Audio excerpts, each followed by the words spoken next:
काही कामानिमित्त गावाला आलो होतो, त्यामुळे यावर्षीची संक्रांत गावालाच होणार होती. इकडे मम्मीची संक्रांतीची तयारी चालू होती. तोपर्यंत म्हटलं, की आपण वडूजला जाऊन दाढी करून यावं म्हणून वडूजला गेलो आणि वडूजला दाढी करून आलो. तर दाढी खूप दिवस झाले केली नव्हती म्हणून दाढीला फक्त शेप दिला.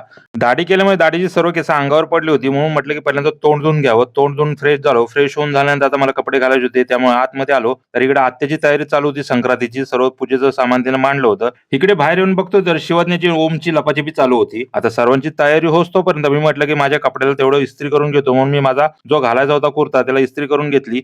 आता सर्व बायका येणार होत्या हळदी-कुंकू हे लावायला. तोपर्यंत म्हटलं, की जेवण करून घ्यावं कारण की मी एकटाच राहिलो होतो जेवायचा. म्हणून चपाती, आमटी-बिमटी, भजी-बिजी घेऊन मस्तपैकी जेवायला बसलो होतो. मस्तपैकी गरमागरम जेवण करून घेतलं. आता जेवण करून झाल्यानंतर आम्हाला करायचं होतं फोटोशूट. गावाला आलो आलो आहे म्हटल्यावर फोटोशूट तर झालंच पाहिजे म्हणून फटाफट कुर्ता-बिर्ता घालून घेतला आणि बायकोला म्हणलं, की चला आपण जाऊया शेतामध्ये फोटोशूट करण्यासाठी. आता फोटोशूट करायचं म्हणून बायको बघा किती पीठ लावते. नुसतंच पीठवर पीठ थापतच चालली. तिला बोलला, "आता बस कर खूपच गोरी दिसायला लागली. लोकं घाबरून जातील" म्हणलं.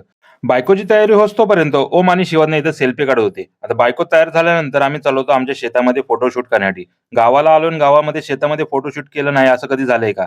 तर हे होतं आमचं शेत. शेतामध्ये आम्ही लावला होता गहू आणि गहू किती भारी उगवून आले ते तुम्ही बघा.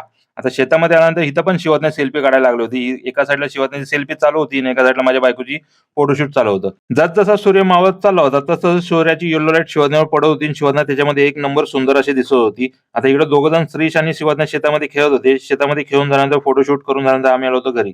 घरी आल्यानंतर बायकोचा हळदी-कुंकवाचा कार्यक्रम चालू झाला होता. सर्व बायका आल्या होत्या आणि बायका सर्वजण माझ्या बायकोला हळदी-कुंकू लावत होत्या. हळदी-कुंकूचा कार्यक्रम झाल्यानंतर आम्हाला जायचं होतं मंदिरामध्ये पाया पडण्यासाठी. मंदिरात देवाचं दर्शन करण्यासाठी मी, माझी बायको, शिवज्ञ, बहीण सर्वजण चाललो होतो मंदिरात दर्शन घेण्यासाठी. मंदिरामध्ये पोहोचलो. मंदिरामध्ये आल्यानंतर पहिल्यांदा नंदीचं दर्शन घेतलं.